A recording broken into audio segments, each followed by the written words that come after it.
The check engine light, technically known as the malfunction indicator lamp, serves as a crucial communication tool between your car and you.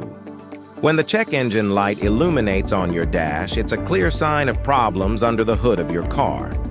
It's hard to know exactly how serious those problems are.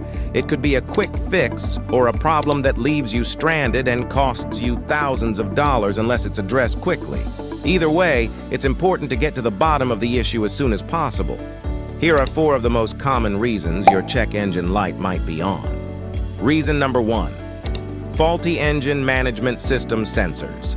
The ECU collects various sensor data to run the engine efficiently and at high performance. The ECU detects malfunctioning of any of the EMS sensors, which then illuminates the check engine light. Here are some car sensors related to the engine management system. To learn more about the sensors of the engine management system, you can check our detailed video on car EMS sensors.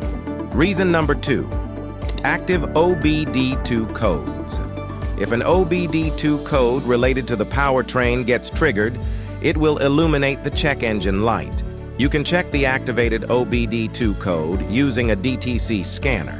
Each OBD-II code indicates a particular problem. We have covered the meaning and causes of each OBD-II code in our playlist. Reason number 3. Loose or faulty gas cap. Believe it or not, one of the most common reasons for the check engine light to come on is a loose or damaged gas cap. The gas cap seals the evaporated fuel and prevents gasoline fumes from leaking into the atmosphere. If the gas cap is loose, the EVAP system detects possible fuel vapor leaks and triggers a fault code, which in turn triggers the check engine light. Reason number 4. Catalytic converter issues. The catalytic converter helps reduce harmful emissions by converting carbon monoxide and other harmful gases into less harmful emissions.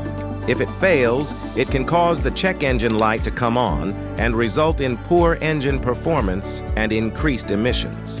There are other various symptoms of a bad catalytic converter.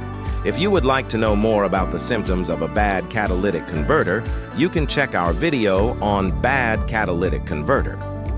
If you found this video helpful, please give it a thumbs up, share it with fellow automotive enthusiasts, and subscribe to our channel for more in-depth automotive diagnostics and repair guides.